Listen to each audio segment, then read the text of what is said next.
ایک نوجوان میرے پاس آیا، کہنے لگا کہ میرا رشتہ میری خالہ کی بیٹی کے ساتھ طے ہوا تھا، تو چند دنوں کے بعد میرا نکاح تھا، لیکن خالہ نے رشتہ دینے سے انکار کر دیا ہے۔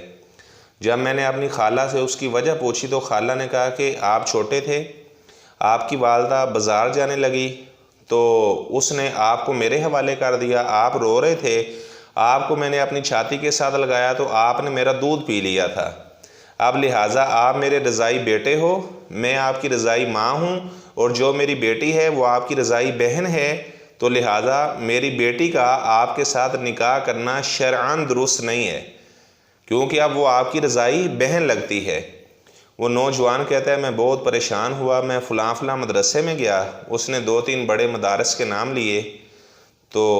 کہتا ہے کہ انہوں نے بھی کہا بالکل آپ کی خالہ صحیح کہہ رہی ہے، آپ اس کے رضائی بیٹے ہو، وہ آپ کی رضائی ماں ہے، اور جو اس کی بیٹی ہے وہ آپ کی رضائی بہن ہے، اور آپ کا نکاح اس سے درست نہیں ہے۔ تو میں نے کہا نہیں، آپ کی خالہ کی یہ بات درست نہیں ہے، آپ کا نکاح اس سے 100% درست ہے۔ اس کے چہرے پر خوشی کی لہر دوڑ گئی۔ اس نے کہا وہ کیسے؟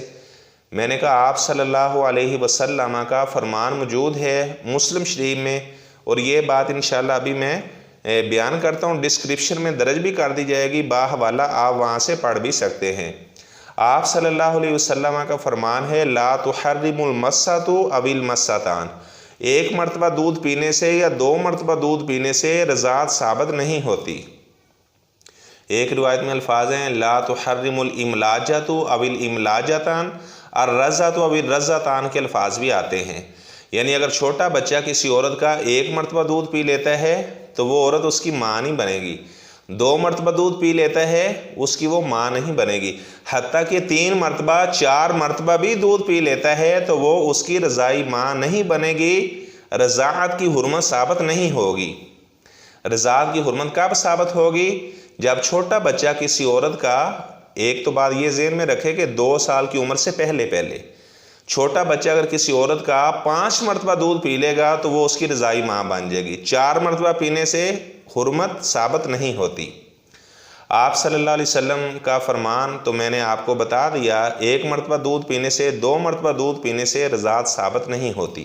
آپ صلی اللہ علیہ وسلم کی بیوی سیدہ عائشہ صدیقہ رضی اللہ تعالیٰ عنہا فرماتی ہیں پہلے یہ قرآن میں آیت موجود تھی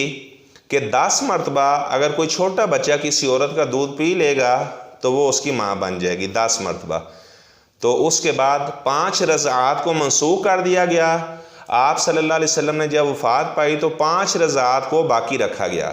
یعنی کوئی چھوٹا بچہ اگر کسی عورت کا 5 مرتبہ دودھ پیے گا تو پھر وہ اس کی ماں بنے گی، اور پیٹ بھر کر اس نے دودھ پیا ہو، 5 مرتبہ دودھ پیا ہو، 1 مرتبہ دودھ پینے سے، 2 مرتبہ، 3 مرتبہ، 4 مرتبہ دودھ پینے سے حرمت ثابت نہیں ہوتی۔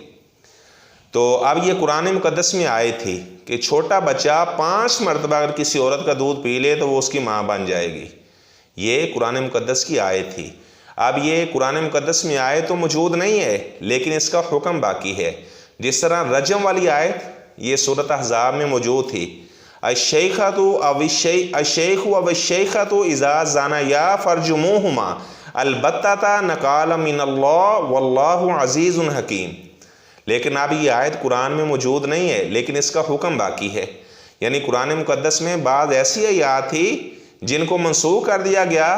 تلاوت کے لحاظ سے، لیکن حکم باقی ہے۔ 5 مرتبہ کوئی چھوٹا بچہ کسی عورت کا دودھ پی لے گا تو وہ اس کی ماں بن جائے گی،